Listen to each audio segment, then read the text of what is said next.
Less than 48 hours to the end of the year. Welcome to Business Incorporated.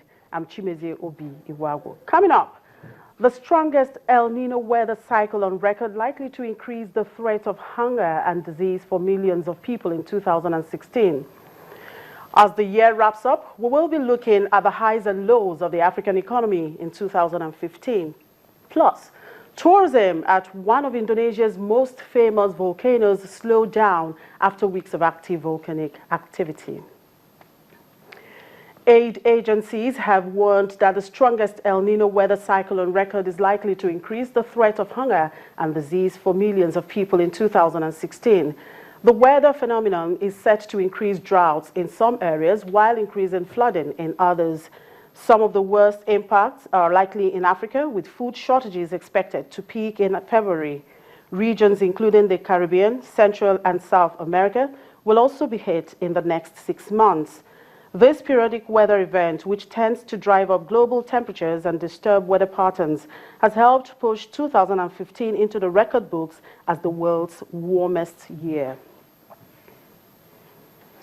Well, it's the last trading day of the year in Frankfurt. Let's switch over to the stock exchange, where my colleague Conrad Bussen is standing by to tell us if the El Nino weather is also taking a toll on the market.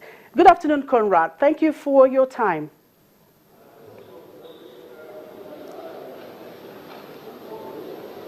Good afternoon. Well, Conrad, it's the last trading day. Well, you know, the German stock market. Hello, Conrad. Well, if you're hearing me, it's the last trading day of the year in Frankfurt. Looking back, what was this year 2015 like for the stock market there, and what's the outlook for 2016?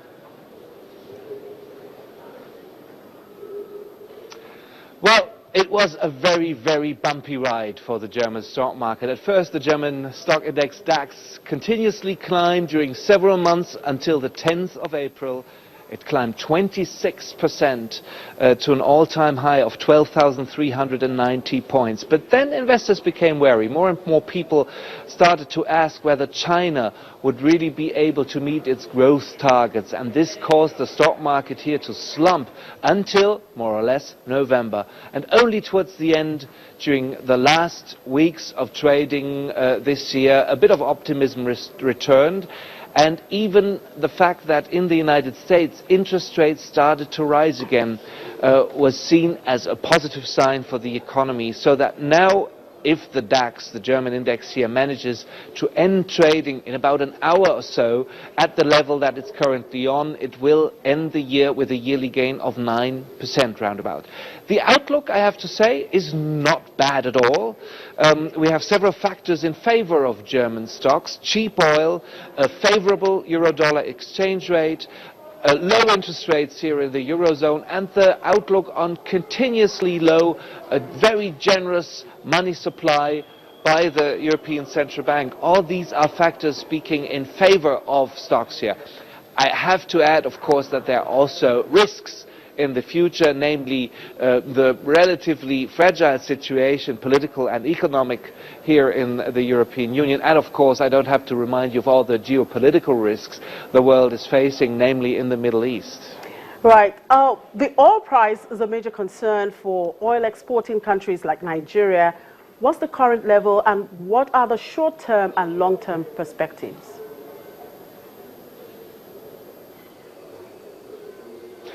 They're both benchmark sorts of crude oil. The North Sea oil Brent and the American sort WTI are traded at the moment at more or less $37 US. That means the oil price has lost more than a third of its value in the course of this year, 35 to 36%. And, well, I have to say the short-term and the long-term outlook for crude oil both don't look very, very good. Iran will return to the oil market after sanctions are lifted against the country, and Saudi Arabia already made it pretty clear that it will do everything to defend its market share, which means that the Saudis will be ready to even contribute to the oversupply on the oil market, and that's likely to keep the price very, very low. In the long term, of course, this outlook is very speculative and also a bit philosophical, but I think things also speak rather against oil. Of course, more and more people worldwide will want to drive cars, but will oil and petrol really be the #1 fuel for these cars? That at least has to be questioned. And of course, in many places of the world, more manufacturing facilities will be constructed, but will energy they use really come from oil and from other fossil sources like carbon? The summit in Paris, the environmental summit in Paris recently showed that probably the future is not one of fossil fuels.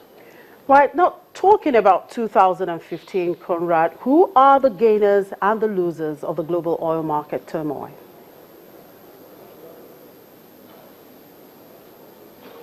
Well, I checked out the performance of several of the national stock markets in the world, and there you can clearly see that the stock markets in countries that had to suffer from the oil price and commodities rout are the #1 losers. Let me start off with Nigeria, the stock market there down 22%, the oil share index. Saudi Arabia, the Tadwool index is down 18%. In Kazakhstan, the share market is down 56% year on year. A surprising exception is the stock market in Venezuela, where the stock market gained around about 300%, but please don't take this as any sort of investment advice. The reason behind this is that the currency in Venezuela collapsed. The inflation was 160%, and investors tried to hedge against this inflation risk by going into stocks. So this is really an exception.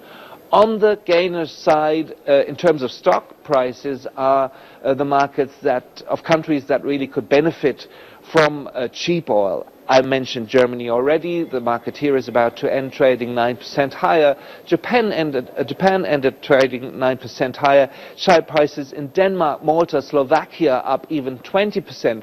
Of course, cheap oil is only one factor in this calculation, but it definitely contributed to the willingness of consumers to buy and go shopping, and it definitely helped companies that consume a lot of oil to really come in with higher earnings.